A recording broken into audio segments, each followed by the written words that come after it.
हरे कृष्णा कृष्ण कृष्ण हरे हरे, हरे राम राम राम हरे हरे। हरे कृष्णा। हरे Krishna devotees, आपको मेरा voice आ रहा है? आ रहा है प्रभु जी। ओके। टेस्ट हो गया सभी का? जी प्रभु जी।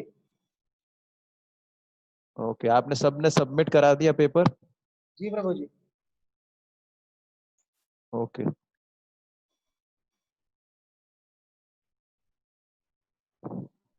प्रभु जी मेरी आवाज आ ओके, रही है क्या? तो हम लोग आज, हाँ आपकी आवाज आ रही है। जी। ओके प्रभु जी। ठीक है, तो अभी हम लोग डिस्कशन शुरू करते हैं। ओम अज्ञानतिमिरान्धस्य ज्ञानञ्जनशलाकया चक्षुरुन्मिलितं येन तस्मै श्रीगुरुवे नमः। श्रीचैतन्यमनोभीष्टं स्थापितं येन भूतले स्वयं रूप कदा मह्यं ददाति स्वपदान्तिकम्।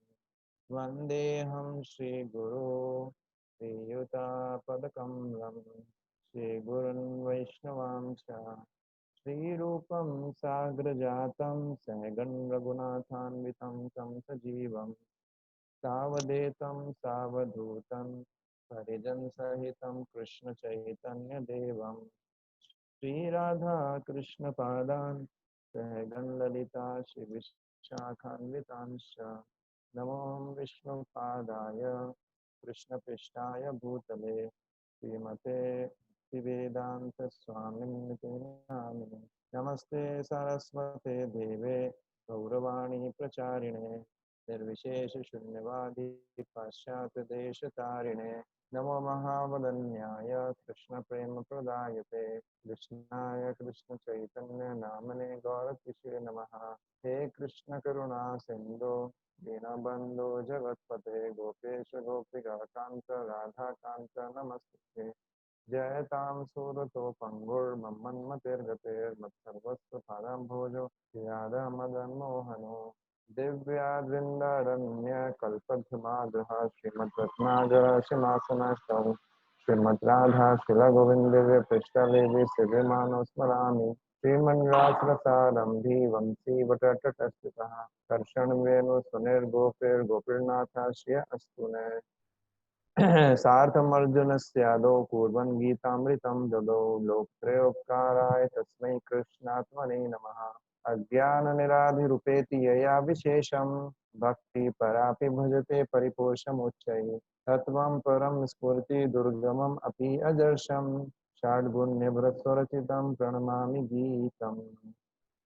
हरे कृष्णा। तो आप सभी भक्तों का स्वागत है। हम लोग डिस्कशन कर रहे हैं, we are all discussing about the spirit of Bhagavad Gita. तो ये जो एक हमारा कोर्स चल रहा है, इसको पॉजिटिव थिंकर कोर्स बोलते हैं, विद्यार्थियों के लिए कोर्स है। तो उसमें हम लोग जो है भगवत गीता पढ़ने के पीछे क्या भावना होना चाहिए, किस भावना से भगवत गीता को पढ़ना चाहिए, ये हम चर्चा कर रहे थे। पिछली बार हमने काफ़ी पॉइंट्स डिस्कस किए थे और आज हम उसके आगे से चर्चा करेंगे। तो थोड़ा हम डिस्कस करें उससे पहले कोई बताना चाहेंगे आप में से कि पिछली बार हमने क्या क्या पॉइंट्स डिस्कस किए थे स्पिरिट ऑफ भगवद गीता पे? कौन बताएंगे, स्पेशली जो रेगुलर कैंडिडेट्स हैं? कोई शेयर करना चाहेंगे पिछली बार क्या क्या डिस्कस किया था हमने लास्ट क्लास में?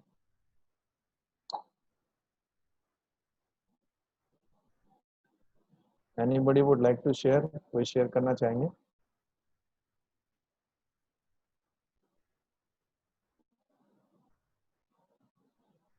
कोई शेयर नहीं करना चाहते? आप लोग पढ़ रहे हैं रेगुलर? मुझे डाउट है कि आप लोग रेगुलर पढ़ नहीं रहे हैं, क्योंकि बहुत अच्छा विषय था। पिछली बार हमने काफी इंपॉर्टेंट पॉइंट्स डिस्कस किए थे। कोई भी एक पॉइंट आप शेयर करना चाहेंगे, एनी पॉइंट जो आपको पिछली बार आपने सुना, आपको बहुत अच्छा लगा? हाँ प्रभु जी। मोहित प्रभु, अरुण प्रभु, शशि रेखा माता जी, सुरेश प्रभु, हाँ, प्रभु जी हरे एनी कृष्णा। पॉइंट? हेलो। हेलो।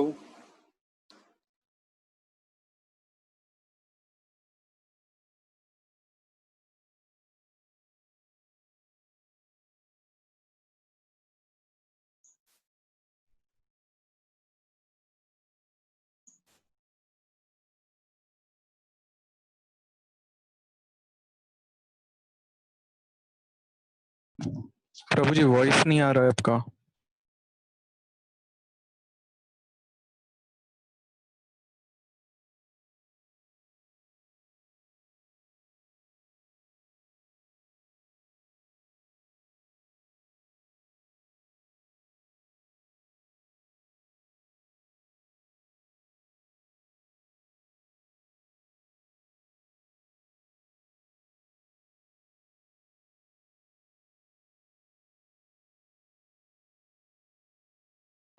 हरे कृष्णा। तो नेटवर्क वीक चल रहा था इसलिए डिस्कनेक्शन हो गया था। तो आप में से कोई भी पॉइंट शेयर नहीं करना चाहेगा कुछ भी? प्रभु जी हरे कृष्णा। हाँ हरे कृष्णा। यस प्रभु जी। प्रभु जी लास्ट टाइम मुझे वो टेस्ट मास्टर जो हमारे पास वो आया था उसमें लास्ट टाइम मैंने एक डायलॉग था, does surrendering to guru mean will have to leave his family. I think यहाँ पर थे हम लोग। नहीं, वो तो कंप्लीट हो चुका है। हम तो स्पिरिट ऑफ भगवत गीता की बात कर रहे हैं। उसके आगे हम बढ़ चुके हैं कब का। मैं तो ये पूछ रहा था कि जो स्पिरिट ऑफ भगवत गीता हमने लास्ट टाइम डिस्कस किया था, चैप्टर शुरू किया था, उसमें से कोई पॉइंट आपको अच्छा लगा हो? मैं जस्ट ताकि एक रिवीजन हो जाए, कोई पॉइंट शेयर करना चाहेगा? पिछली बार हमने गीता के बारे में डिस्कस किया था ना, कुछ लोग भी पढ़े थे गीता महात्म्य से, और गीता का जी जी जी इम्पोर्टेंस जी। पे डिस्कशन किया था। तो कोई पॉइंट किसी को याद हो, इसलिए मैं पूछ रहा था। आपको याद होगा तो हम शेयर कर सकते प्रभु लास्ट जी टाइम एक एक हैं। एक वन पॉइंट वन जो मुझे यस याद प्रभु। हाँ यस प्रभु। हम लोग वो मंत्र महामंत्र के बारे में एक हरे कृष्ण महामंत्र के बारे में। हरे कृष्ण महामंत्र के बारे में यस। क्या क्या पॉइंट? नहीं वही जो हरे कृष्णा कृष्ण कृष्ण हरे जो है वही हमारा महामंत्र, एक ही मंत्र है वो, वही महामंत्र है। उसमें महात्म्य में प्रभु जी आपने बताया था, गीता महात्म्य में एक याद है मुझे, एकम शास्त्रम देवकी पुत्र गीतम, एकम देव को देव, एकम एको देवो देवकी पुत्र एव च, अ, एकम एकम एकम मंत्रतस्य नमानि यानि, कर्माप्येकम तस्य देवस्य सेवा। तो मतलब हमारा एक ही शास्त्र होना चाहिए।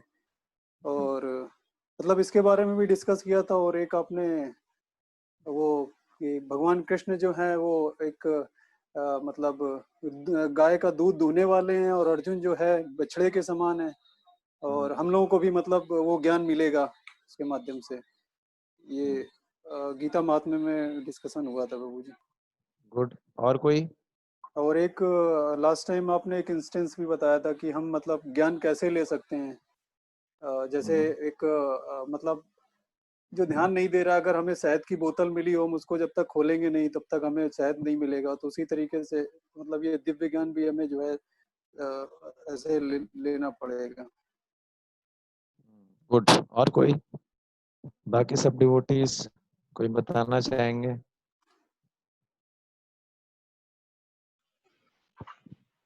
जी प्रभु हरे कृष्णा।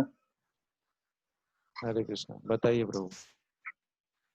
जी प्रभु वो चैतन्य महाप्रभु एक साउथ में एक ब्राह्मण के पास में गए थे।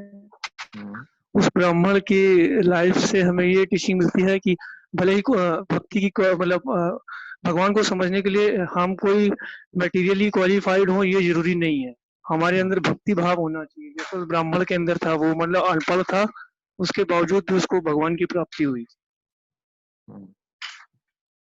गुड। और कोई?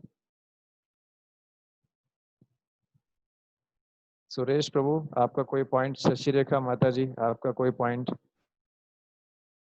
आप लोग रेगुलर आते हैं ना? ओके। तो आप लोग ध्यान से सुनिए।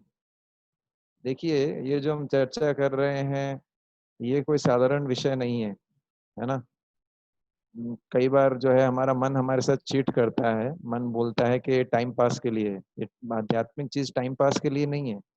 हमको बहुत सीरियस होना पड़ेगा, तभी हम आगे बढ़ पाएंगे, वरना हम सुनते रहेंगे सालों साल, कोई फर्क नहीं पड़ने वाला। तो आप लोगों से रिक्वेस्ट है कि जब आप सुनते हैं तो इसको लिखिए, नोट्स बनाइए और चर्चा कीजिए। चर्चा नहीं करेंगे तो ये जैसे सुना है वैसे ही बाहर निकल जाएगा, इसका कोई लाभ नहीं मिलने वाला।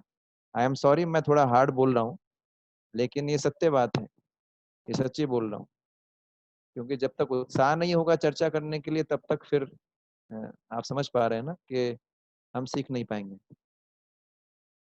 तो पॉइंट ये था कि मैं एक बार शॉर्ट में बता देता हूँ पिछली बार हमने क्या क्या डिस्कस किया था। क्विकली आपको कुछ पॉइंट्स बता रहा हूँ। पिछली बार हमने जो है स्टार्ट किया था, कहाँ से स्टार्ट किया था? हमने स्टार्ट किया था कि मैंने बताया था कि अलग अलग धर्म, जो सो कॉल्ड धर्म है, उनमें अलग अलग ग्रंथ हैं। जैसे क्रिश्चियन का बाइबल है, वैसे ही हमारे सनातन धर्म का भगवत गीता है। फिर मैंने आपको एक श्लोक बताया था, मलिने मोचनम पुंसा जलम स्नानम दिने दिने। मतलब कोई रोज स्नान करता है, अपने शरीर को साफ करता है जल से, लेकिन गीता के गंगा गंगा रूपी गीता के जल से कोई एक बार स्नान कर ले, मतलब गीता की शिक्षाओं को एक बार अपने कोई जीवन में उतार ले, तो उसके काम क्रोध मद मोह मात्सर्य का नाश हो जाता है। फिर मैंने बताया था कि भगवत गीता को जो पढ़ना होता है वो साधारण पुस्तकें पढ़ने जैसा नहीं है।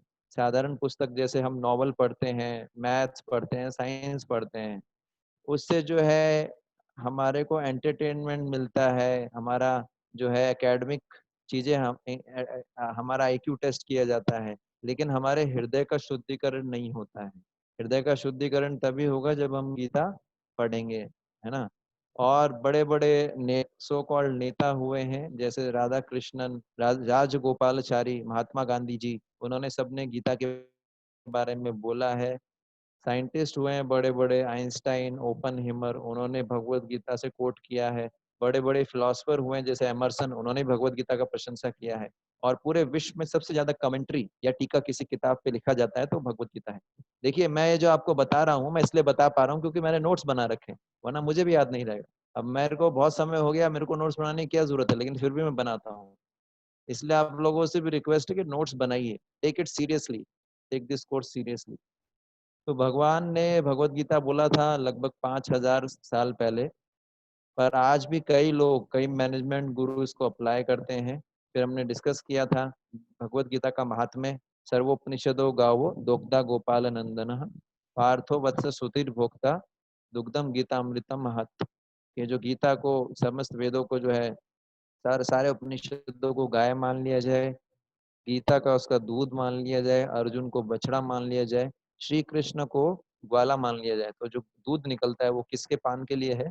हमारे लिए, है ना। तो और सबसे जो इम्पोर्टेंट वर्स था गीता महात्म्य में, वो हमने पढ़ा था, एकम शास्त्रम देवकी पुत्र गीतम, है ना। जैसे धर्मेंद्र प्रभु ने बताया कि एक शास्त्र होना चाहिए, वो है भगवत गीता।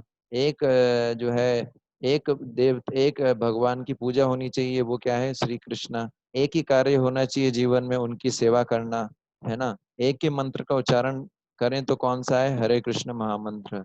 तो ये मैंने बताया था, ये श्लोक है गीता महात्म्य में। फिर मैंने बताया था कि भगवत गीता की स्पिरिट क्या होती है ना। शिला प्रभुपाद जी अमेरिका गए थे। शिला प्रभुपाद जी से पहले भी कई लोगों ने भगवत गीता का टीका लिखा था, लेकिन वो गीता जो है, कई गीता की टीका है, 800 से 900 प्रकार के भगवत गीता पे कमेंट्री लिखा जा चुका है। और मैक्सिमम कमेंट्रीज आज लाइब्रेरी में रख के धूल खा रही हैं, कोई उनको पढ़ता भी नहीं। पर शिला प्रभुपाद जी ने जो Bhagavad Gita as it is लिखा है, इस्कॉन में जो गीता मिलता है, वो इतना पावरफुल हुआ कि उसको पढ़ के लोगों का जीवन बदल गया। जब शिला प्रभुपाद जी अपना ये टीका लिखा था, तो आप देखते कि ये जो हरे कृष्णा आंदोलन, इस्कॉन मूवमेंट खड़ा हुआ, तो बहुत सारे अमेरिकन लड़के लड़कियां थे जो कैसा जीवन जी रहे थे, हिप्पी के समान, है ना। जैसे एक जो असभ्य लोग अपना जीवन जीते हैं, वैसा ही जीवन जी रहे थे। शिला प्रभुपाद जी का गीता पढ़ने के बाद, प्रभुपाद जी से सुनने के बाद, प्रभुपाद जी का संग मिलने के बाद, वो लोगों ने, माताएं लोगों ने साड़ी पहनना शुरू कर दिया, प्रभु लोगों ने धोती कुर्ता पहनना शुरू कर दिया। उन्होंने मांस मछली खाना छोड़ दिया, नशा करना छोड़ दिया, और दिन भर भगवान कृष्ण का कीर्तन करते थे, भगवान का नाम लेते थे, है ना। और इस प्रकार से उनके जीवन में बहुत इम्प्रूवमेंट आया। तो ये जो है, ये कैसे संभव हो, उन्होंने चाय छोड़ दिया, है ना, कॉफी छोड़ दिया, नशा करना छोड़ दिया, ड्रग्स लेना छोड़ दिया, है ना। तो ऐसा करके उनके जीवन में बहुत अधिक परिवर्तन आया। और ये परिवर्तन कैसे आया? ये परिवर्तन आया भगवत गीता के पढ़ने के माध्यम से और शिला प्रभुपाद जी से सुनने के माध्यम से। ये मैंने बताया था। फिर मैंने बताया था कि जॉर्ज हैरिसन जो बीटल्स ग्रुप के जो है गायक थे, उन्होंने शिला प्रभुपाद जी से एक बार पूछा था कि भगवत गीता पढ़ने, आपकी गीता और बाकी गीता में डिफरेंस क्या है। तो शिला प्रभुपाद जी ने बोला, अगर कोई भगवत गीता पढ़ता है, भगवत गीता पढ़ने के बाद यदि वो भगवान से प्रेम करना सीखता है, उसकी इच्छा होती है भगवान से प्रेम करने की, उसकी इच्छा होती है भगवान की सेवा करने की, इसका मतलब उसका गीता जो है पढ़ना सार्थक हुआ। अगर किसी ने गीता पढ़ा है लेकिन भगवान श्री कृष्ण के प्रति प्रेम उत्पन्न नहीं होता है, भगवान श्री कृष्ण की सेवा करने की इच्छा नहीं आती है, इसका मतलब उसने गीता ठीक से नहीं पढ़ा है। ये पॉइंट बता रहा था। ठीक है। शिला प्रभुपाद जी ने देखा, उनको बताया कि इस्कॉन के अंदर जितने भी डिवोटीज हैं, उनका पूरा जीवन कृष्ण के ही ऊपर बेस्ड है। वो दिन से लेकर शाम, सुबह से लेकर शाम तक कोई ना कोई डिवोटी या तो कुकिंग कर रहा होगा कृष्ण के लिए, या कृष्ण के लिए कीर्तन कर रहे होंगे, या कृष्ण के लिए लिख रहे होंगे, या कृष्ण के लिए आरती कर रहे होंगे। उनका पूरा जीवन कृष्ण के लिए समर्पित है। तो इस्कॉन के जो भक्त हैं वास्तव में गीता को पालन कर रहे हैं। शिला प्रभुपाद जी ने उनको बोला। तो ऐसा करके फिर हमने आपको बताया था कि भगवत गीता में केवल हमको श्लोक ही याद नहीं करने, उसको अपने जीवन में भी उतारना है। फिर मैंने आपको जो है साउथ के स्टोरी सुनाई थी, चैतन्य महाप्रभु जब साउथ में जाते हैं तो वो एक ब्राह्मण से मिलते हैं। वो ब्राह्मण को पढ़ा लिखा नहीं होता, श्लोक भी उच्चारण करना नहीं आता था उसको ठीक से, लेकिन उसको अपने गुरु का आदेश होता है कि आपको रोज गीता पढ़ना है। तो वो प्रयास करता था और उसको ठीक से उच्चारण नहीं कर पाता था, पर वो रोता था जब गीता पढ़ता था। तो श्री चैतन्य महाप्रभु जो स्वयं श्री कृष्ण है, भगवान श्री कृष्ण भगवान कलयुग में भक्त के रूप में आए, जिनको श्री चैतन्य महाप्रभु बोलते हैं। चैतन्य महाप्रभु जब पहुंचे साउथ में, उन्होंने देखा कि ब्राह्मण जो है गीता पढ़ने का प्रयास कर रहा है, पर ये उच्चारण ठीक से नहीं कर पा रहा है, रो भी रहा है, और साथ वाले जो उसके आसपास वाले पंडित है वो इस पे हंस रहे हैं। तो चैतन्य महाप्रभु ने पूछा उनसे कि भाई आप क्यों क्यों रो रहे हो चैतन्य। उन्होंने बताया कि जब मैं भगवान का फोटो देखता हूँ ना, जैसे गीता के कवर पे आपने फोटो देखा है कि भगवान कृष्ण अर्जुन का रथ चला रहे हैं, तो जब मैं ये चित्र देखता हूँ तो मुझे जो है बड़ा रोना आता है। क्यों? क्योंकि भगवान कितने भक्त वत्सल हैं, भगवान श्री कृष्ण कितने दयालु हैं। अपने भक्तों के लिए वो उनके सारथी भी बन जाते हैं। कोई बहुत बड़ा व्यक्ति हो इस दुनिया में, जैसे नरेंद्र मोदी के लेवल का, या जो है बहुत ऊंचे लेवल का कोई व्यक्ति हो, क्या वो अपने नौकर की गाड़ी चलाएगा? नहीं चलाएगा। पर यहाँ पर श्री कृष्ण को भक्त वत्सल बोला जाता है। श्री कृष्ण अपने भक्तों से बड़ा प्रेम करते हैं, तो अपने भक्तों के लिए वो कुछ भी कर सकते हैं। तो देख रहे हैं कि इतने बड़े व्यक्ति हैं संसार के, और वो क्या चला रहे हैं? एक अपने जो अर्जुन कौन थे, अर्जुन उनके सेवक थे, उनकी गाड़ी चला रहे हैं। तो ये जब देखा तो उनको रोना आ गया, बोले भगवान कितने महान है। तो ये भावना थी उनकी कि भगवान कितने महान हैं, उनकी सेवा करना चाहिए। तो जब ये भावना आती है, यही प्रॉपर भावना है जिससे गीता पढ़ा जाता है। गीता पढ़ने के बाद मन में कृतज्ञता आनी चाहिए कि भगवान ने मेरे लिए क्या नहीं करते, भगवान मेरे लिए क्या नहीं करते, भगवान मेरे शरीर का भोजन पचाते हैं, भगवान मुझे ऑक्सीजन देते हैं, है ना, भगवान मुझे जो है पानी देते हैं, क्या क्या नहीं देते, है ना। तो ये भावना आनी चाहिए। आप समझ गए? इसलिए एक बहुत बड़े संत हुए हैं तुलसीदास जी, उन्होंने बहुत सुंदर भजन लिखा है। क्या लिखा है? मौसम कुटिल खल कामी। बहुत सुंदर भजन है, ये हमारी स्थिति को दर्शाता है। हम लोग भी ऐसे ही हैं। क्या भजन है? मौसम कौन कुटिल खल कामी, जेहू जेहिम तनु दियो ताही बिसरायो ऐसो नमक हरामी। तो ये बड़ी लंबी कविता है, ठीक है। इसमें बता रहे हैं कि मेरे से ज्यादा कौन नमक हराम होगा। जिस भगवान ने मुझे शरीर दिया है ना, जो मेरे को इतना सुविधा दे रहा है, क्या मैं उसकी सेवा कर रहा हूँ? क्या मैं उसके लिए कुछ कर रहा हूँ? नहीं। और जो संसार में मेरे लिए थोड़ा बहुत करते हैं, उनके लिए मैं अपनी जान देने के लिए भी तैयार हूँ। पर वो व्यक्ति जो हमेशा मेरे साथ रहता है, मेरे हृदय के अंदर, जो मुझे गाइड करता है, जो मुझे हर स्थिति में नहीं छोड़ता है, उसके लिए मैं क्या कर रहा हूँ। तो ये भावना उस ब्राह्मण के अंदर आई थी। तो वो रो रहा था कि भगवान कितने महान है। तो यही प्रॉपर भावना है गीता पढ़ने का। ये मैंने बताया था पिछली बार। फिर मैंने आपको बताया था कि गीता पढ़ने का लक्ष्य क्या है, कृष्ण के प्रति भक्ति भावना जागना या सेवा भावना जागना। और जो है फिर क्या मैंने बताया था कि कम से कम थ्योरेटिकली ये एक्सेप्ट करना चाहिए कि भगवान श्री कृष्ण परम भगवान है, उनसे ऊपर कोई नहीं है।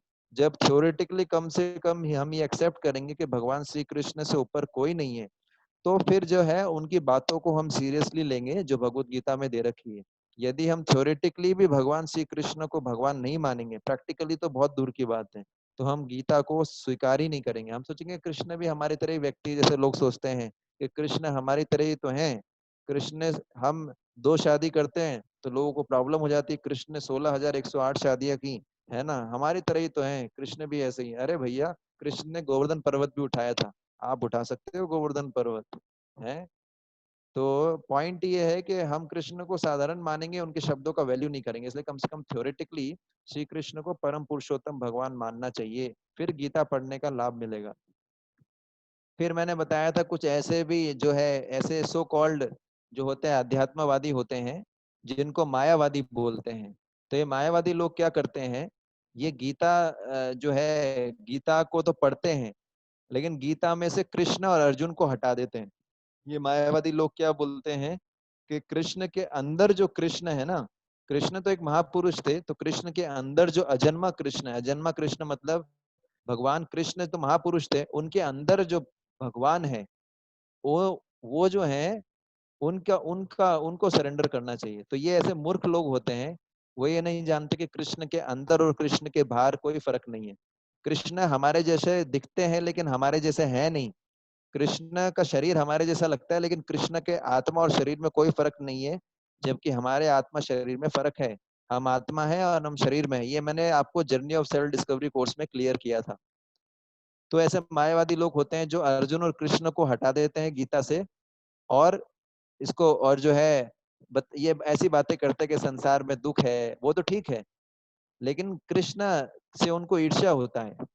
वो बातें करेंगे संसार में सुख है, दुख है, मान है, अपमान है। वो बोलेंगे भगवान का कोई रूप नहीं है, भगवान का कोई पर्सनैलिटी नहीं है, है ना। वो गीता पढ़ेंगे लोगों को इम्प्रेस करने के लिए। तो ऐसे लोग जो होते हैं मायावादी होते हैं, इनको कृष्ण अपराधी बोलते हैं। मायावादी लोग मतलब भगवान कृष्ण से ईर्ष्या करते हैं, तो इसका इसलिए जो है उनका रूप मानते नहीं है वो। तो ऐसे लोगों से गीता नहीं सुनना चाहिए, ठीक है। ये हमने डिस्कस किया था, क्योंकि ऐसे लोगों को कोई रियलाइजेशन नहीं होता है। वो थ्योरेटिकली बोलते हैं, उनको कोई रियलाइजेशन नहीं होता है। जो मानता है कि भगवान कृष्ण का रूप नहीं है, भगवान श्री कृष्ण का कोई रूप नहीं है, भगवान श्री कृष्ण ज्योति के समान है, या जो बोलता है मैं भी भगवान हूँ, आप भी भगवान हो, ये सब मायावादी लोग हैं, इनसे दूर रहना चाहिए। ऐसे लोगों से गीता नहीं सुनना चाहिए। फिर मैंने बताया था आपको, एक एक्टिविटी करवाया था, है ना। एक एक्टिविटी के बाद फिर मैंने बताया था कि यस, ये शीट मैं खोल रहा हूँ वापस। हाँ, आपको एक शीट शेयर कर रहा हूँ मैं, इसमें से हम लोग डिस्कस कर रहे हैं। सभी को दिख रहा है?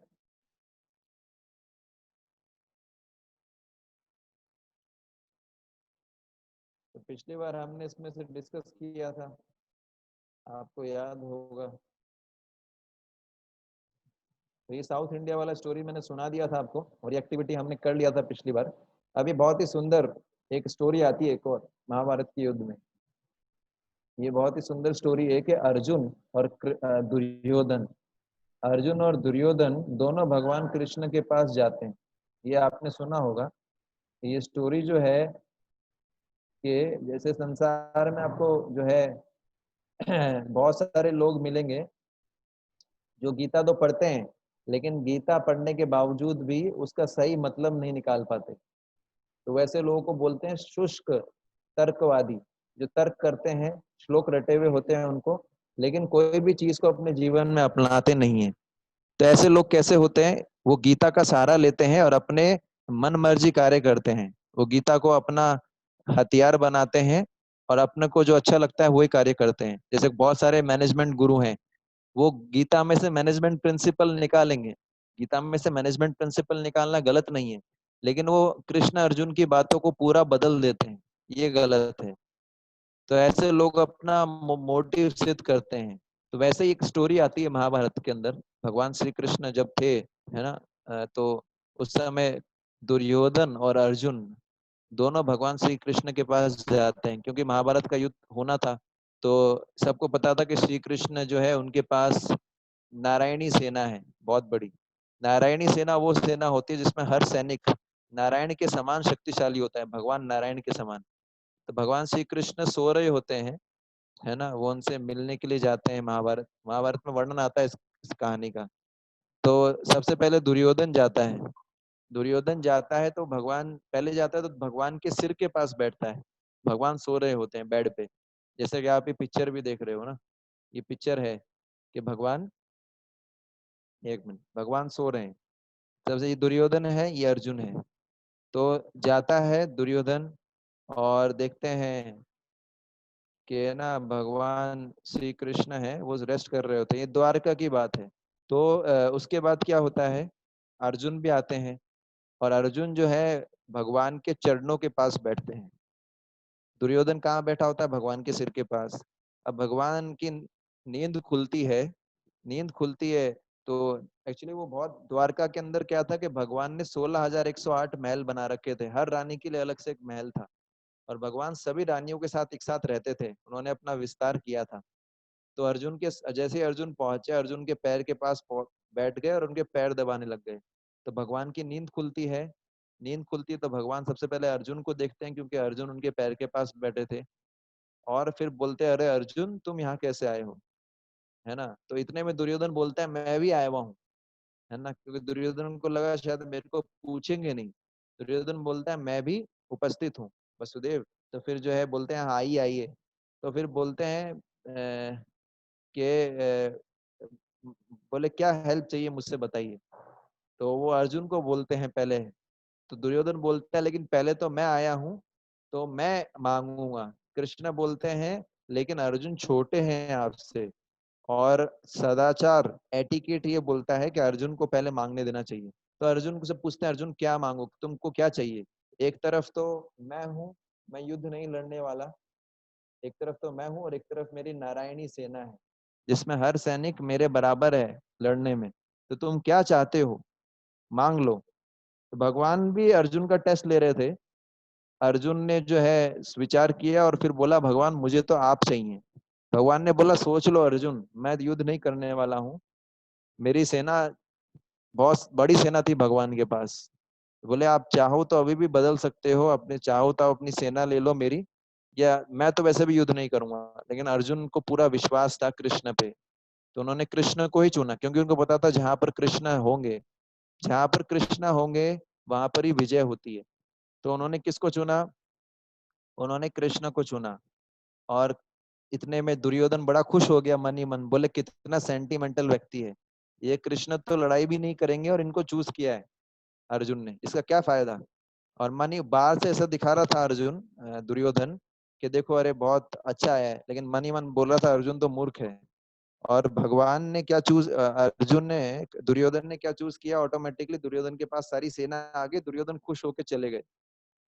तो ऐसे ही हमारी लाइफ में भी सिचुएशन आती है कई बार, जब भगवान हमको ऐसी परिस्थिति में डालते हैं कि एक तरफ हमको अपना भक्ति चुनना होता है और एक तरफ हमारे पास भौतिक प्रलोभन आते हैं। देखा, आप लोगों ने अनुभव किया होगा, जब भी हम भक्ति को बहुत सीरियसली करते हैं तो भगवान हमको प्रलोभित, मतलब भगवान नहीं करते डायरेक्टली, माया करती है। माया हमको ऑप्शन देती है, बोले अभी इतना जल्दी भक्ति करने का क्या जरूरत है, इतना। देखिए माया कई प्रकार से काम करती है। माया मतलब भ्रम, माया मतलब वो जो नहीं है उसको सत्य मान लेना, इसको बोलते हैं माया शक्ति। भगवान की अनेक शक्तियां हैं, उसमें से एक है माया शक्ति। तो माया शक्ति जो है, बहिरंगा शक्ति जिसको दुर्गा देवी भी बोलते हैं, वो क्या करती है, देखती है, टेस्ट करती है हर जीव को। तो बेसिकली पॉइंट ये है कि भगवान श्री कृष्ण जो है वो देखना चाहते हैं हम कितने सीरियस हैं अपने भक्ति में। इसलिए हमारे सामने भी सिचुएशन आ सकती है, एक तरफ तो भक्ति होगा, एक तरफ हमारा भौतिक प्रलोभन होंगे, जैसे हो सकता है जब आप भक्ति में सीरियस होने वाले हो तो आपको प्रलोभन मिलेगा, नहीं नहीं थोड़ा एक्स्ट्रा जॉब करो एक्स्ट्रा पैसा मिलेगा, या जो है आपको ऐसा कोई ना कोई प्रलोभन मिलेगा जिससे आपके सामने ऑप्शन रहेगा, या तो कृष्ण को चूज करूं या कृष्ण की शक्ति को या रिसोर्सेस को। इसलिए दुर्योधन ने कृष्ण को चूज नहीं किया, क्योंकि दुर्योधन को कृष्ण से ज्यादा कृष्ण की सेना पे भरोसा था। लेकिन अर्जुन जो भक्त होते हैं, अर्जुन भक्त था, उन्होंने कृष्ण को चूज किया, क्योंकि उनको पता था कि कृष्ण जहाँ रहेंगे वहीं सब कुछ, वहीं तो विजय है। कृष्ण जहाँ रहते हैं वहां लक्ष्मी जी का निवास होता है, कृष्ण जहाँ रहते हैं वहीं विजय होती है। तो इसलिए अर्जुन ने चुना कृष्ण को। तो ऐसे ही हमारी लाइफ में सिचुएशन आती है, हमको क्या चुनना है, क्या हम भगवान को चाहते हैं या भगवान की शक्ति, जैसे रिसोर्सेज हैं इस जगत के अंदर। तो ये जो ऐसे लोग होते हैं जिनको, जो भगवान को नहीं चाहते हैं लेकिन भगवान की शक्ति को भोगना चाहते हैं, जैसे रावण था। रावण जो है सीता मैया को भोगना चाहता था लेकिन राम जी को मारना चाहता था। ऐसे ही बहुत सारे उदाहरण है। तो आजकल के लोग राम राज्य की बात करते हैं कि हमको राम राज्य चाहिए, राम राज्य वोट दो राम राज्य। लेकिन राम राज्य आएगा कैसे? राम राज्य, ये सारे जो लोग हैं ये राम को नहीं चाहते हैं, केवल सीता भगवान की शक्ति को भोगना चाहते हैं। संसार के अंदर जो प्राकृतिक रिसोर्सेज हैं, जैसे पेट्रोल है, कोयला है, जो भी रिसोर्सेज नेचर हमको देती है, मिनरल्स हैं, ये सब भगवान की शक्ति है। ये सब क्या है? भगवान की शक्ति है ना। सीता देवी जो है ये बेसिकली जो है ये सीता देवी का एक्सपेंशन है, भगवान की शक्ति है बेसिकली। तो बहुत सारे लोग जो है वो क्या करते हैं कि लक्ष्मी जी को चाहते हैं, विष्णु को नहीं चाहते, इसलिए लक्ष्मी जी की पूजा करते हैं दिवाली और विष्णु की नहीं करते। ये सारे लोगों का जो मेंटेलिटी है कैसा है? रावण के समान। एक तरफ तो रावण थे जो सीता जी का भोग करना चाहते थे, और जो है एक तरफ हनुमान थे जो सीता और राम को मिलाना चाहते थे। अब देख लीजिए आप किसका क्या हश्र हुआ, रावण का क्या हश्र हुआ, हनुमान जी का क्या हश्र हुआ। तो हमारे पास ऑप्शन है कि हम रावण बने या हनुमान बने। यदि हम कृष्ण की सेवा करेंगे, विष्णु की भक्ति करेंगे तो हमको सब कुछ प्राप्त हो जाएगा, क्योंकि जहाँ पर भगवान कृष्ण है वहीं पर ही विजय है, वहां पर ही श्री है। तो ये चीज पर दुर्योधन जैसे लोगों को ये चीज समझ में नहीं आती। तो ये पॉइंट एक इम्पोर्टेंट पॉइंट है, ठीक है। अब आप लोगों के लिए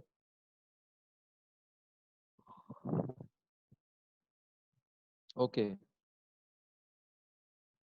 मैंने शायद ये एक्टिविटी आपको करवाई थी या नहीं करवाई थी, मुझे याद नहीं।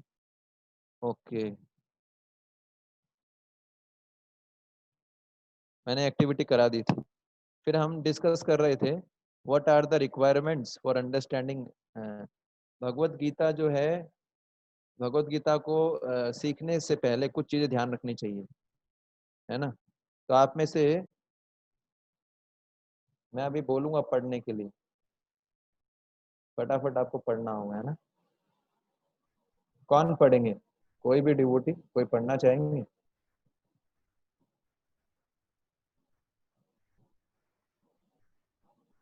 Who will read?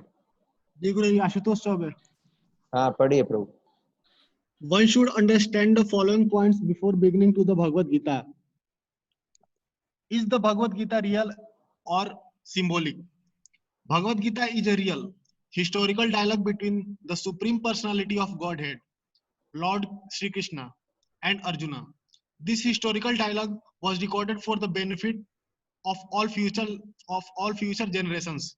Kurukshetra is a historical place that exists even today. All the characters of Mahabharata like Arjuna, Yudhishthir, Bhishma, Duryodhana, etc. are all real characters who truly existed. Modern scientists, based on the research and excavations, have proved that a personality called Sri Krishna existed 5,000 years ago, and that well-developed city Dwarika also existed. The exhibits of such excavations can be seen today in the museum at Kurukshetra and Dwarika. One should never twist the actual truth and try to pull out some Allegorical. allegorical meaning. Some mundane commentators speculate. Some mundane commentators speculate that Kurukshetra is the body and the Pandavas are the five senses. Krishna is a liberated soul and Arjuna represents a conditioned soul, etc. In India, there are hundreds of commentaries of Bhagavad Gita. पढ़िए, ये भी पढ़िए.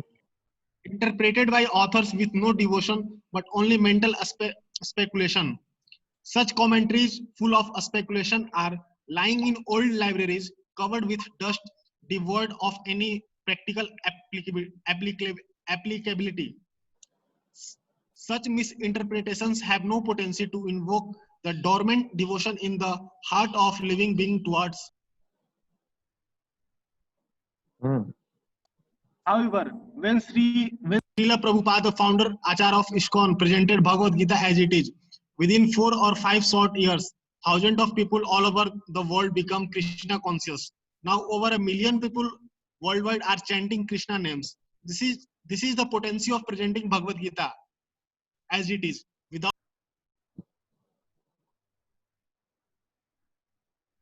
without changing the purpose for which Lord Krishna presented the Gita. तो ये बहुत important चीज है. क्या भगवत गीता जो है, क्या भगवत गीता रियल है या सिंबॉलिक है?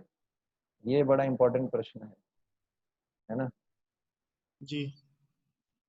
तो इस पे हम थोड़ा चर्चा करेंगे, है? और उससे पहले मैं एक वीडियो दिखाना चाहता था आपको. 1 मिनट है, just a minute.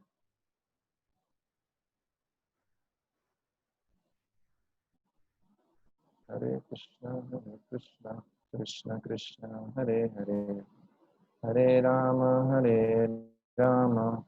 Ram Ram Hare Hare, Hare Krishna Krishna Krishna Hare Hare, Hare Ram Ram Ram Hare Hare, Hare Krishna Krishna Krishna Hare Hare, Hare Ram Ram Ram Hare Hare, Hare Krishna Krishna Krishna Hare Hare, Hare Ram Ram Ram Hare Hare. Yes, तो मैं आपको एक वीडियो दिखा रहा हूँ द्वारका सिटी का. ये रिसर्च हुआ था डिस्कवरी पे. द्वारका सिटी के बारे में एक वीडियो है, just a minute. Proof of Dwarka, proof of Hastinapur. अब इसका साउंड कैसा भी होगा उस पर आपको परेशान नहीं होना है, आपको केवल देखना है. ये मैं आपको दिखा रहा हूँ बेसिकली. ये आपको यूट्यूब पे भी मिल जाएगा.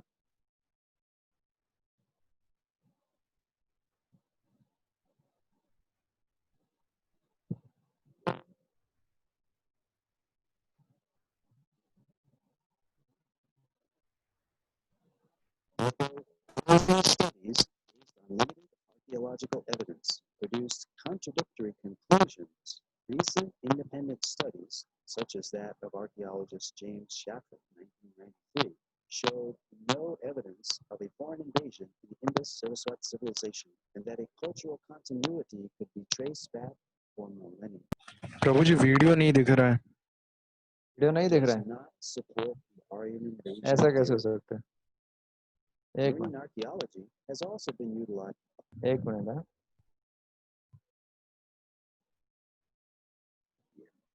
It was a city called Dwarka, दिख रहा है अभी? हाँ. Yes, Prabhuji. a city so wondrous and beautiful that Hindu scriptures describe it as a fairy tale kingdom. Dwarka boasted 900,000 royal palaces, all constructed with crystal and silver, and plenteously decorated with 900,000 कैस जो है किले थे और सब crystal से बने थे. Crystal, silver. इतना ज्यादा भगवान के पास धन था कि सब मणि मणि जो रूबी, एमरल्ड्स, क्रिस्टल, सिल्वर से बने हुए थे. ये आप पढ़ेंगे, कृष्णा बुक में भी आता है वर्णन, भागवतम में भी आता है. सुनिए इसको. huge emeralds. The city was filled with birds and bees flying about, parks, pleasure parks. Ruling over this magical kingdom was the handsome, generous, and much adored Krishna, the Hindu god of devotion. Krishna is God, but he comes down on this earth and takes the form of a human being. He falls in love. He plays his flute. He fights with darkness, with devils. He gives good lessons to him. One day, Krishna is called upon to help his friends in a bloody family feud of greed and possession, of good versus evil.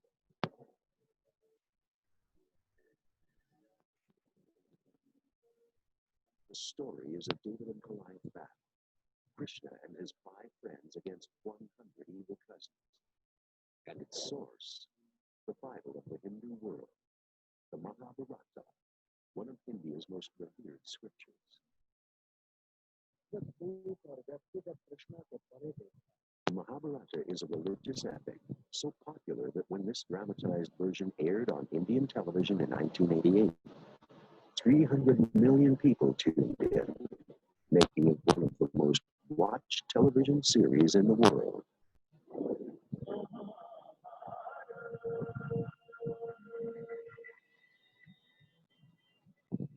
The Mahabharata also tells of Krishna's end, his city, the golden kingdom of Dwarka, swallowed by the sea and lost forever. Until now.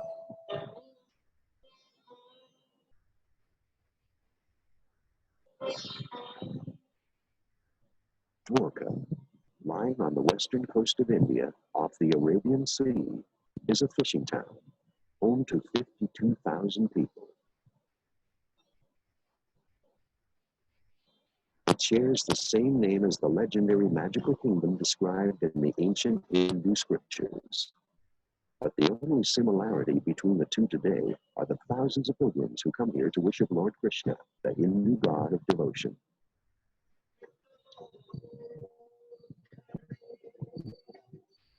The tales of Krishna and his lost city were long thought to be a mythical legend, but a recent archaeological discovery may prove that Krishna's Dwarka actually lies beneath these very streets.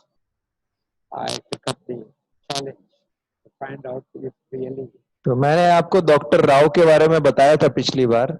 ये आपको video मिल जाएगा YouTube पे और मैं इसको upload भी कर दूंगा. अभी समय कम है तो ये जो चर्चा हो रही है मैं दिखा रहा हूँ वीडियो. इसका पर्पस एक ही है कि जो हम चर्चा कर रहे हैं ये द्वारका, हस्तिनापुर, ये सच्ची में एग्जिस्ट करते थे.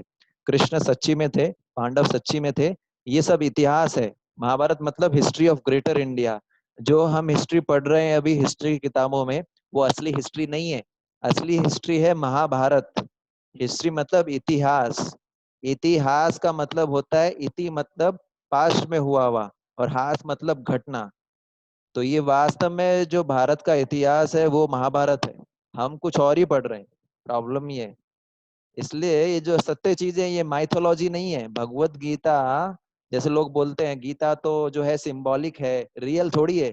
अरे गीता तो कोई माइथोलॉजी है. माइथोलॉजी शब्द जो है ब्रिटिशर्स ने कॉइन किया था. मिथ बोलते हैं. मिथ मतलब होता है झूठ, कल्पना. कल्पना एग्जैक्टली कल्पना. भगवत गीता कल्पना नहीं है, सत्य है. ठीक है. ये आपको ये डिस्कवरी साइंस का चैनल है. ये कोई भारत का चैनल नहीं. डिस्कवरी वालों ने डॉक्यूमेंट्री बनाया है. और द्वारका सिटी आप जाते भी हो, अगर आप गए होंगे, धाम है द्वारका. तो इससे ये पता लगता है कि वास्तव में श्री कृष्ण थे, पांडव लोग थे. गीता कोई कल्पना नहीं है. गीता कोई नोवेल नहीं है. गीता जो है एक बहुत बड़े विज्ञान, ज्ञान और ज्ञान की पुस्तक है. हमारे जीवन का मैनुअल है. और लोग ऐसा क्यों बोलते हैं कि गीता रियल नहीं है, ये तो कोई माइथोलॉजी है, ये तो सिंबॉलिक है. सिंबॉलिक मतलब ये मतलब ऐसे ही रिप्रेजेंटेशन है, ये असली चीज नहीं है. क्यों? क्योंकि उनको सरेंडर नहीं करना है कृष्ण को. वो कृष्ण को समर्पण नहीं करना चाहते. बहुत सारे ऐसे लोग हैं जो गलत काम करते रहना चाहते हैं. क्योंकि अगर वो गीता को मानेंगे कि गीता असली में सही है तो उनको कृष्ण को समर्पण करना पड़ेगा, अपने गलत कार्य रोकने पड़ेंगे. और लोग रोकना नहीं चाहते, इसलिए बोलते हैं गीता काल्पनिक है. ये गीता बीता ऐसा ही है. ऐसा नहीं है. गीता पूरा वैज्ञानिक है. हम अपने जीवन में अप्लाई कर रहे हैं और उसके बहुत सारे पॉजिटिव इफेक्ट देख रहे हैं. अगर आप लोग भी अप्लाई करेंगे तो आप लोग भी अपने जीवन में बहुत सारे चेंज देख पाएंगे, है ना. तो लोग क्या करते हैं, गीता को सोचते हैं, गीता को स्पेकुलेट करते हैं। स्पेकुलेट का मतलब होता है कल्पना करके समझना चाहते हैं। नहीं, गीता को कल्पना करके नहीं समझा जा सकता, गीता को अपनी बुद्धि से नहीं समझा जा सकता। गीता को समझना है तो भगवान श्री कृष्ण के भक्तों के माध्यम से उनसे सुनना पड़ेगा, श्रवण करना पड़ेगा उनसे, तभी गीता को समझ सकते हैं। अगर गीता को अपनी बुद्धि से समझा जाता तो आज कितने ही लोग होते, आज कितने ही लोग गीता पढ़ रहे हैं। 800-900 तरह की टीका है गीता की, उसको पढ़ने के बावजूद भी लोग गलत काम कर रहे हैं। क्यों? क्योंकि गीता कोई अपनी इंटेलिजेंस से गीता को नहीं समझ सकते। गीता को भक्ति भावना से ग्रहण करना पड़ता है। गीता को समझने के लिए भक्तों से सुनना पड़ता है, भक्तों की सेवा करना पड़ता है, तब गीता समझ में आता है। पॉइंट ये था।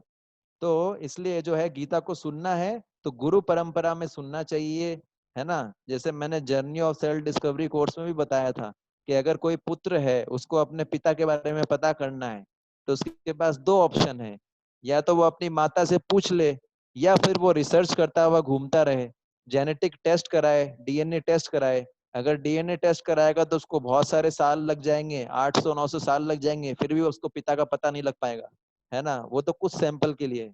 तो अगर पिता के बारे में पता करना है, सबसे सिंपल तरीका है माँ से जाके पूछ लो। तो वैसे ही वेदों को माँ बताया गया है, श्री कृष्ण को पिता बताया गया है। तो ये जो है गीता या कोई भी वेद सीखना होता है तो गुरु परंपरा से, जो भक्त हैं, जो भगवान श्री कृष्ण के प्रामाणिक भक्त हैं, उन्हीं से सीखना पड़ेगा, उनकी सेवा करना पड़ेगा, फिर वो आपको ज्ञान देंगे। ऐसा नहीं है मैं अपनी बुद्धि से सीख लूंगा, ऐसा नहीं। मैं जैसे आजकल के लोग सोचते हैं इंजीनियरिंग करते हैं लोग या मेडिकल करते हैं, हम खुद ही पढ़ लेंगे, हमको टीचर की आवश्यकता नहीं है। ऐसे नहीं सीख सकते गीता, ऐसे नहीं सीख सकते। तो पॉइंट ये दूसरा था, ये पॉइंट आपको क्लियर हुआ, ठीक है ना। तो भगवत गीता रियल है, ठीक है। कई लोग ऐसा भी बोलते हैं कि गीता जो है वो तो क्या है, हमारा शरीर है, पांडव जो है हमारी 5 इंद्रियां हैं, श्री कृष्ण जो है शुद्ध मुक्त आत्मा है, कौरव और ये जो है बद्ध जीव है वो हम है। वास्तव में ऐसा कुछ नहीं है, गलत है। ऐसे बहुत सारे टीका है जिसमें गलत इंफॉर्मेशन दे रखी है गीता के बारे में। भगवत गीता में अगर कोई ऐसा बोलता है कि श्री कृष्ण जो है वो मुक्त जीव है, ऐसा कोई गीता आप पढ़ते हैं जिसमें ऐसा लिखा हुआ है कि पांडव 5 इंद्रियां हैं, ये हमारा शरीर जो है कुरुक्षेत्र है, ये गलत है। ऐसे गीता को नहीं पढ़ना चाहिए। प्रामाणिक गीता पढ़िए, प्रामाणिक टीका पढ़िए, ठीक है ना। ये ऐसी ऐसी उधर का पढ़ेंगे तो कुछ फायदा नहीं होगा। तो अब अगला अगला है वो आपको मैं आपको दिखा रहा हूँ। आपको ये दूसरी डिवोटी पढ़िएगा, कोई जिन्होंने अभी तक नहीं पढ़ा है। कौन पढ़ेंगे अभी? पढ़िए।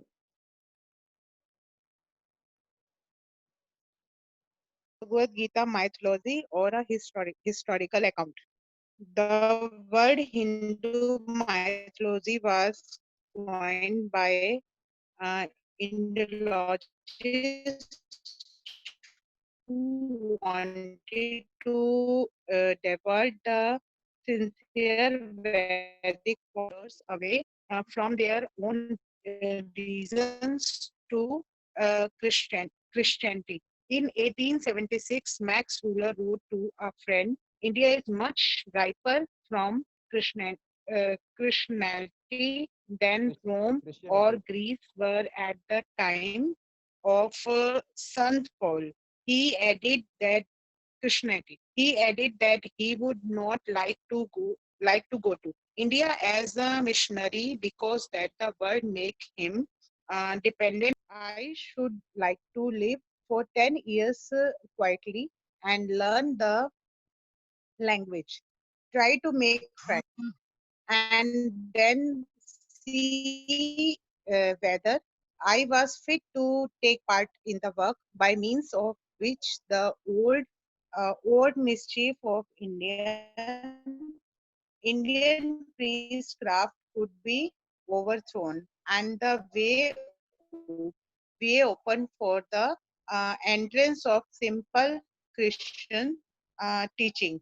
Thus, the Indologist portrayed all the Vedic literatures as mythology to promote Christianity. Srila Prabhupada writes agenda, which Agam, coming Agam, Agam, whi- Agam. which is coming from higher plane, not manufactured here. Agam Puran. Ajanta, Agama Purana and Agam Purana and Purana means the Purana of the modern scholars. They take everything as mythology, immigrations. That is not fact. They चलिए मैं पढ़ लेता हूँ। हाँ आपका network कमजोर है। आपका नेटवर्क बड़ा कमजोर है, आपका आवाज पूरा आता नहीं है। they are real history. Purana means very old. Nitya Shashvato Yam Purano. Bhagavad Gita 2.20. In Hindi it is called Purana. Purana means old. Purana means the old history not only of this world but of the whole universe. शिला प्रभुपाद जी के lecture से लिया गया है, हैदराबाद, चैतन्य चरितामृत, 17 अगस्त 1976। देखिए, मैं आपको जो भी चीज बता रहा हूँ उसका मैं रेफरेंस बता रहा हूँ आपको। कुछ भी मैं अपने मन से नहीं बोल रहा हूँ। इसको बोलते हैं ऑथोराइज्ड प्रेजेंटेशन करना। आप मेरे से प्रश्न पूछेंगे, मैं आपको हर चीज का रेफरेंस दूंगा। मन मर्जी कुछ नहीं बोल सकते, ठीक है ना। ये प्रॉपर तरीका होता है समझने का। तो यहाँ पर इसको भगवत गीता को माइथोलॉजी भी कई लोग मानते हैं, जैसे मैंने बताया था। इसका कारण क्या है? भगवत गीता ना तो माइथोलॉजी है, ये हिंदू माइथोलॉजी शब्द जो है इंडोलॉजिस्ट ने बनाया था। जो ब्रिटिशर्स लोग थे वो चाहते थे क्रिश्चियनिटी ज्यादा से ज्यादा फैले भारत के अंदर। अभी भी लोग क्रिश्चियनिटी फैलाना चाहते हैं। तो क्रिश्चियनिटी को फैलाने के लिए, क्योंकि उस समय ये जब मैक्स मुलर, आप जानते होंगे 1876 की बात है, उस समय रोम और ग्रीस से भी ज्यादा क्रिश्चियनिटी इंडिया में फैल सकता था। इसलिए उन्होंने सोचा एक तरीके से क्रिश्चियनिटी को फैलाया जा सकता है भारत में, कि हम इनका विश्वास, इनकी सभ्यता संस्कृति से उठा दें, है ना, और इनका जो आध्यात्मिक कल्चर है उसको खत्म कर दें। इसलिए उन्होंने क्या किया, हमारी लैंग्वेज सीखी, संस्कृत सीखा और हमारे शास्त्रों में परिवर्तन कर दिया अपने विद्वानों को भेज के, और हम वो परिवर्तित शास्त्र पढ़ते हैं। तो हमको लगता है कि, और हमारे ये जो है उस समय के जो यूथ थे उनके अंदर ये चीज बिठा दी कि अंग्रेजी नहीं सीखोगे तो कोई लाभ नहीं होगा, और हमारे कल्चर पे ही हमको शर्म आने लग गई, है ना। तो वास्तव में पॉइंट ये है कि क्रिश्चियनिटी को फैलाने के लिए, और ये जो मैक्स मुलर और आदि ब्रिटिशर्स लोग थे, इन्होंने जो है हमारा विश्वास उठा दिया गीता से, शास्त्रों से, ये बोल के कि सब माइथोलॉजी है, ये सत्य नहीं है, ये तो काल्पनिक है। लेकिन ऐसा नहीं है, ये सत्य चीज है। और पुराण का मतलब होता है क्या? ओल्ड। इसलिए भगवत गीता को अगम पुराण बताया गया। पुराण मतलब उनको अगम बताया। अगम मतलब जो ऊपर से आते हैं। जैसे अवतार होता है, अवतार बोलते हैं ना, अवतार। अवतार का मतलब होता है जो आध्यात्मिक जगत से भौतिक जगत में आता है। वैसे ये जो आध्यात्मिक ज्ञान है ये इस भौतिक जगत का नहीं है, ये ऊपर से आया है, भगवान ने दिया है ज्ञान। तो ये पॉइंट था, ठीक है ना। तो वास्तव में जो हम हिस्ट्री पढ़ते हैं ना अभी, वो हिस्ट्री है जो हिस्ट्री बुक्स में पढ़ेंगे आप, मिडिवल यूरोप, ये जो भी हिस्ट्री पढ़ते हैं, ये असली हिस्ट्री नहीं पढ़ रहे हैं हम लोग। ये मैनिपुलेटेड हिस्ट्री है। असली हिस्ट्री पढ़ना है तो महाभारत पढ़िए, रामायण पढ़िए, ये वास्तव में हिस्ट्री है, ठीक है। अब जो है तीसरा एक और इम्पोर्टेंट पॉइंट है। नेक्स्ट कौन रीड करेगा, जिसका वॉइस थोड़ा स्लो, मतलब ज्यादा है ना। जी मैं पढ़ूंगा। पढ़िए। Do not miss the goal of the Bhagavad Gita. In modern times, people form Gita societies, hold meetings, but they keep a lamp instead of Krishna's picture. Sri Krishna spoke the Bhagavad Gita. How can there be no Krishna in a Gita society meeting? Even in ordinary affairs, if there is some political meeting, one keeps Gandhi's photo, Nehru's photo because they are political leaders. Lord Sri Krishna is the central point, subject, and goal of Gita. Therefore, Bhagavad Gita cannot be understood without reference to Lord Krishna. The goal of the Bhagavad Gita is given in the Bhagavad Gita itself. There, Lord Sri Krishna is ordering Arjun to surrender to him alone completely by surpassing all other lower platforms of good work and religious formularies.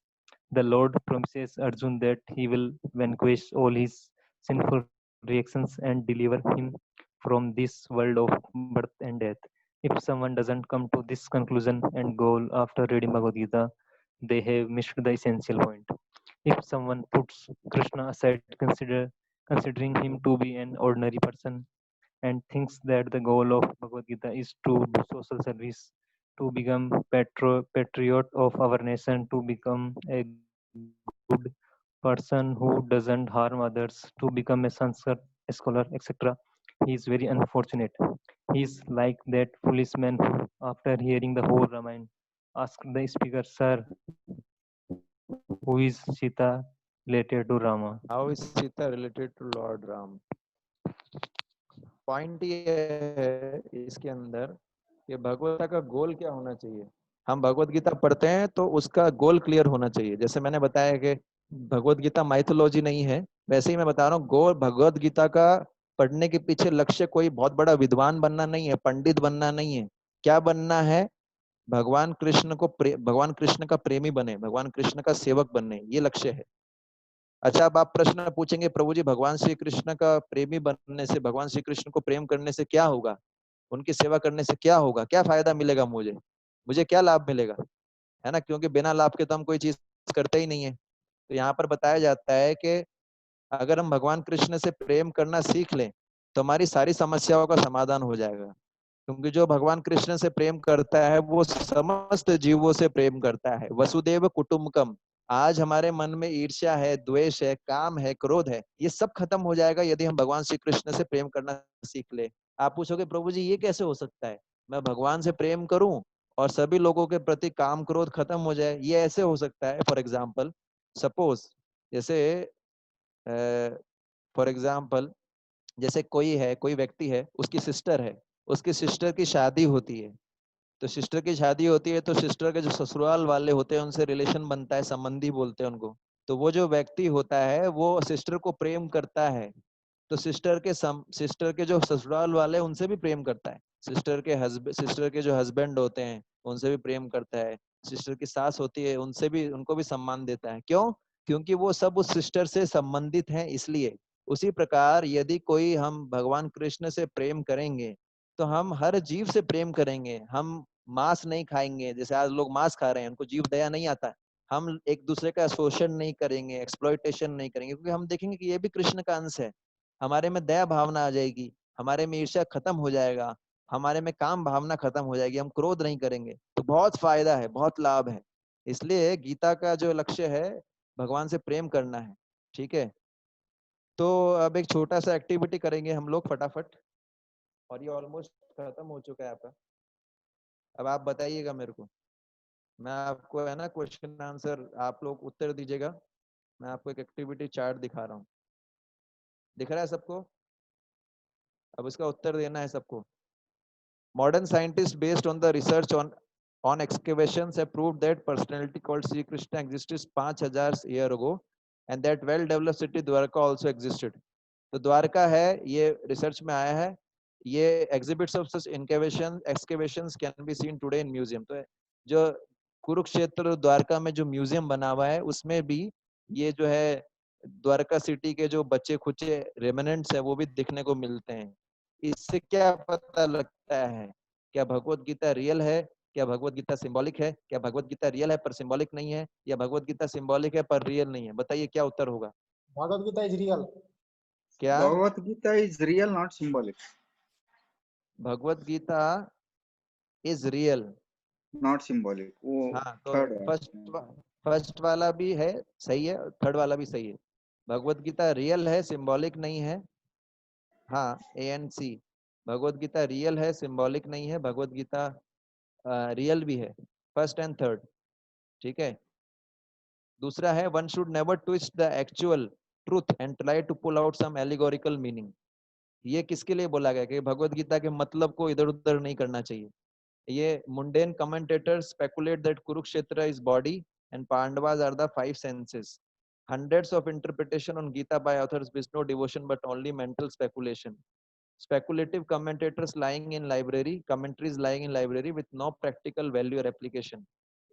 Misinterpretations have no potency to invoke the dormant devotion in the heart of living beings.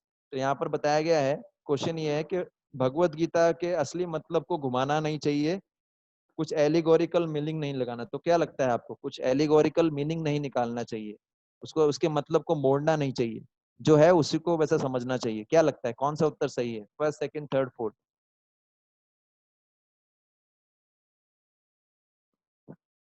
बताइए,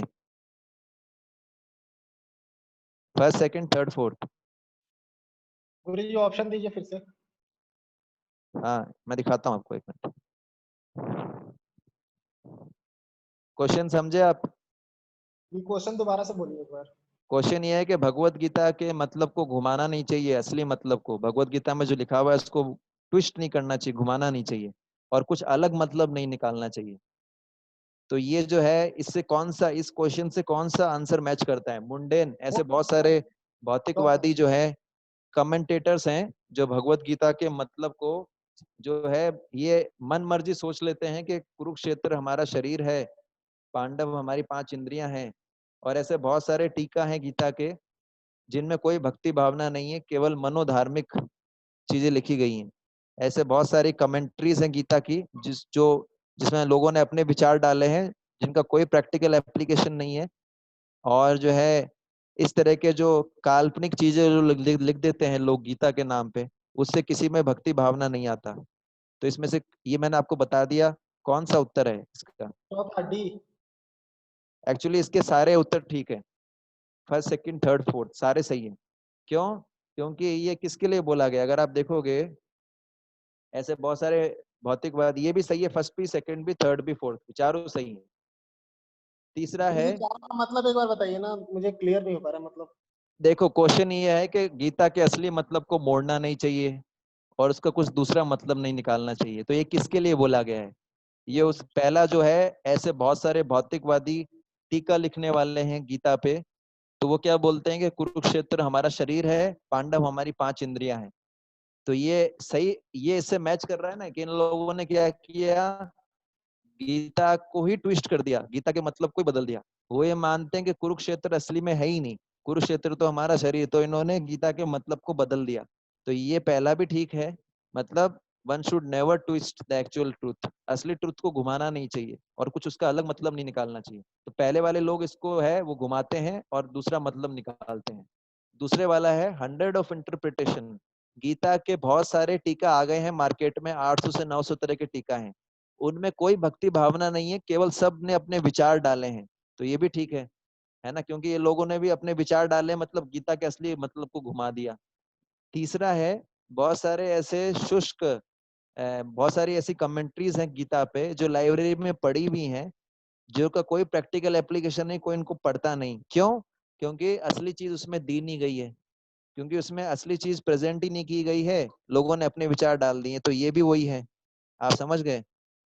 fourth, ये आप इसको पढ़ेंगे, मैं आपको ये भेजा है, आपको समझ में आ जाएगा। तीसरा है, the word Hindu mythology was coined by Indologist. क्यों कॉइंड किया Hindu mythology?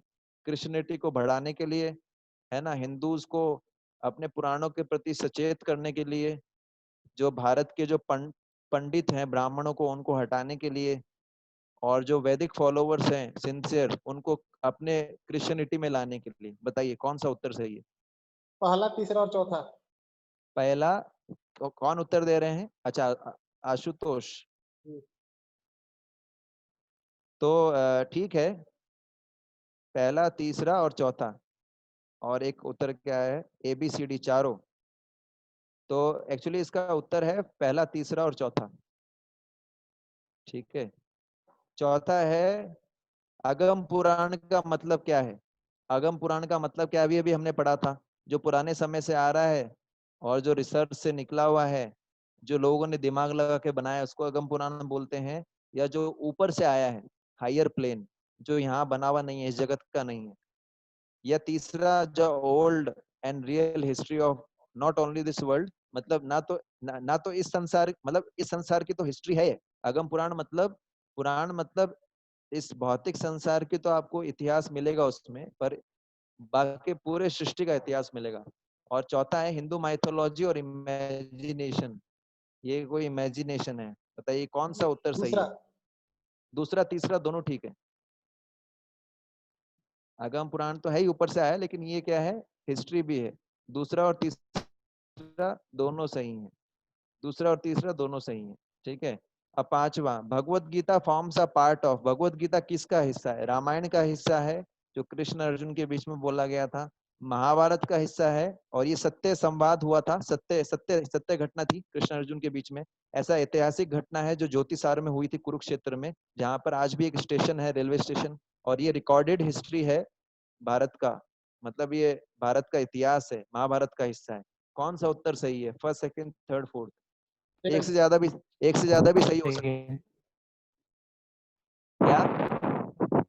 Second. 2 and 3 actually BCD तीनों सही हैं। BCD महाभारत जो है, भगवत गीता महाभारत का हिस्सा है, कृष्ण अर्जुन के बीच में हुआ था, असली घटना है, ट्रू। C भी सही है क्योंकि ये ज्योतिसार में हुआ था। ज्योतिसार में अभी भी कृष्ण अर्जुन मंदिर है, कुरुक्षेत्र, जहाँ पर अभी स्टेशन बना हुआ है, और इसको रिकॉर्ड किया गया था, इसको इतिहास भी बोलते हैं।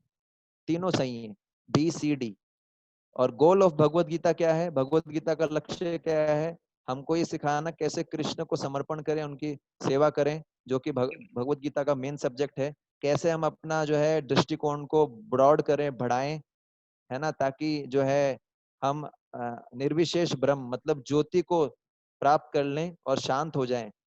या भगवत गीता का लक्ष्य है कि देश भावना हमारे अंदर आए, समाज सेवा की भावना हमारे अंदर आए। या भगवत गीता का गोल क्या है? संस्कृत स्कॉलर बनना। कौन सा लगता है आपको? चारों में से क्या सही है? क्या भगवत गीता का लक्ष्य संस्कृत स्कॉलर बनना है, देशभक्त बनना है, या वो बनना है, ज्ञानी बनना है, या भगवान श्री कृष्ण का भक्त बनना है, उनको समर्पण करना है? कौन सा उत्तर सही है? पहला। ठीक है, गुड। तो ठीक है, तो बेसिकली ये तो कुछ ऐसा ही ये है कि ये तो आप पढ़ भी सकते हैं। तो बेसिकली हमने इसको आज लगभग हमने पॉइंट्स कवर कर लिए हैं। अभी मेरा नेक्स्ट मीटिंग है 5 बजे से, तो आपका कोई प्रश्न है तो आप 1 या 2 प्रश्न पूछ सकते हैं, नहीं तो आप अपने ग्रुप पे भी डाल सकते हैं, तो मैं आपको उत्तर दे दूंगा। और इसके अलावा जो आपने टेस्ट दिया उसका मार्किंग होगा, उसके बेस पे आपको सर्टिफिकेट मिलेगा। तो उसके जो है टेस्ट के क्वेश्चन पेपर हिमांशु प्रभु आप उस पर छोड़ देना ग्रुप पे, मैं चेक करूंगा। गुरु जी, हाँ, एक प्रश्न ये है कि श्री कृष्ण ने मेल के रूप में क्यों एग्जिस्ट किया, फीमेल के रूप में क्यों नहीं एग्जिस्ट किया? इस अर्थ पे आए क्यों नहीं? क्योंकि श्री कृष्ण ही ओरिजिनल मेल हैं, बाकी सब फीमेल हैं। ये इसका उत्तर है। जो मेल है, मेल मतलब जो भोगता होता है, जो भोग करता है, जो डोमिनेशन करता है, जो एंजॉय करता है। तो श्री कृष्ण ही वास्तव में मेल हैं। वो बने ही ऐसे हैं कि वो भोग करते हैं, और हम सब फीमेल हैं। चाहे कोई लड़की है वो भी फीमेल है, चाहे कोई पुरुष है वो भी फीमेल है।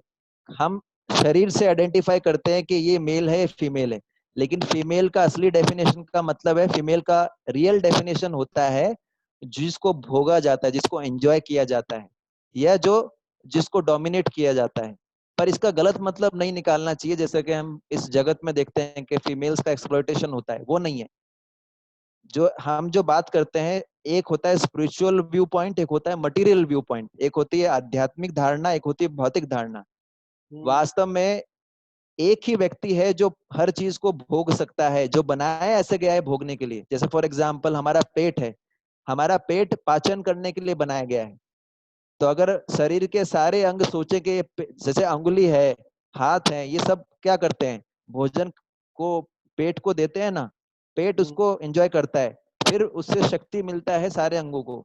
अगर अंगुली सोचे अरे पेट ही सब कुछ खाता है, पेट ही एंजॉय करता है, मैं क्यों इसको दूं, मैं खुद ही खाऊंगी, अंगुली ऐसा सोचे तो कुछ खा पाएगी? खा पाएगी कि नहीं? क्यों? क्योंकि बनाई नहीं गई है। पेट ही बनाया गया है भोजन को पचाने के लिए। लेकिन पेट का अगर ये सहायता करती है अंगुली, तो पेट को भी एनर्जी मिलता है। उसी प्रकार से भगवान बनाए हैं, भगवान खुद भोगता है, वो बने ही ऐसे हैं। वो ही वास्तव में पुरुष है, बाकी हम सब लोग स्त्रियां हैं। अगर हम भगवान को सेवा करते हैं, भगवान को हेल्प करते हैं उनके कार्य में, तो हमको भी जैसे अंगुली को एनर्जी मिलता है जब वो पेट का सहायता करती है, उसी प्रकार से हमको भी हैप्पीनेस मिलता है जब भगवान को हम हेल्प करते हैं उनके कार्य में, जब भगवान की सेवा करते हैं। ये इसका मतलब। और कोई प्रश्न है किसी का? एक लास्ट क्वेश्चन, मेरा टाइम हो गया, नेक्स्ट मीटिंग है मेरा। हरे कृष्ण प्रभु जी। हरे कृष्ण प्रभु जी, बताइए।